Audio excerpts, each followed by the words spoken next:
ایک بات جو میں اکثر کہتا ہوں یاد دہانی کے لیے، تذکیر کے لیے، کہ اللہ رب العزت قرآن مجید کے ارشاد فرماتے ہیں وَذَكِّرْ فَإِنَّ الذِّكْرَىٰ تَنفَعُ الْمُؤْمِنِينَ۔ نصیحت بار بار کرتے رہنا چاہیے، بار بار کی ہوئی نصیحت اہل ایمان کو فائدہ دیتی ہے۔ اسی کے پیش نظر نبی اکرم صلی اللہ علیہ وسلم کا اسوہ تھا۔ آپ صلی اللہ علیہ وسلم نے ایک دفعہ حق کا پیغام دیا، کسی نے قبول نہیں کیا، آپ نے دوبارہ دیا، سہ بار دیا، بار بار دیا۔ آپ صلی اللہ علیہ وسلم کی سنت کے پیش نظر، اللہ کے قرآن کے اس حکم کے پیش نظر بار بار آپ کو نصیحت کی جاتی ہے، بار بار آپ کو یہ بتلایا جاتا ہے کہ جمعے کے دن کا حقیقی اجر و ثواب اسی انسان کے لیے ہے کہ جمعے والے دن جو جمعے کی اذان سے پہلے خطیب کے منبر پر بیٹھنے سے پہلے مسجد کے اندر داخل ہو جائے۔ کتنا ثواب ہے۔ آج اگر یہ اعلان کیا جائے کہ آپ میں سے ہر انسان کے لیے ایک ایک اونٹ منتظر ہے جمعے کی نماز کے بعد، جو آدمی اگلے جمعے کی اذان سے پہلے مسجد میں آئے گا اس کے لیے ایک اونٹ منتظر ہے۔ اس کے اندر کوئی قید اور کوئی تفریق نہیں، کوئی غریب ہے، کوئی امیر ہے، جو بھی ہے،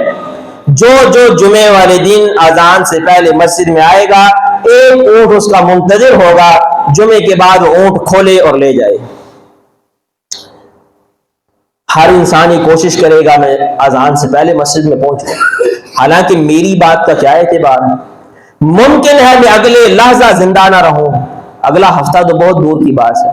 ممکن ہے اگلا جمعہ آ جائے لیکن میں اپنے اس عہد کی وفا نہ کر پاؤں، میں وہ اونٹ ارینج نہ کر سکوں، میں ان کا انتظام نہ کر پاؤں، لیکن اس کے باوجود آپ لوگوں کو ایک امید ہوگی، ایک یقین ہوگا جس کی وجہ سے آپ یہ کوشش کریں گے جلدی سے جلدی پہلے سے پہلے میں مسجد میں پہنچوں۔ تو کیا میرے جیسے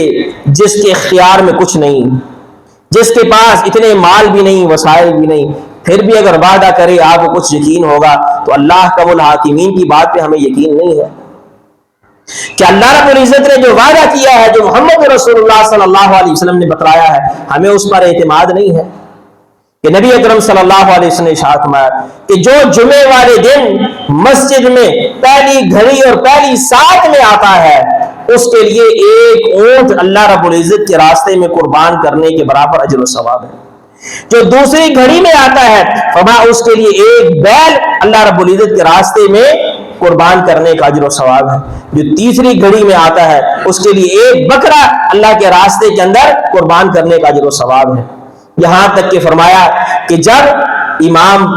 خطبے کے لیے منبر پر بیٹھ جائے، جمعے کی اذان ہو جائے، فرمایا اب رجسٹر بند، اس کے بعد آنے والوں کا کوئی نام نشان نہیں، ان کا اندراج ہی نہیں ہے کہ جمعہ پڑھنے آیا تھا۔ اللہ رب العزت جانتا ہے،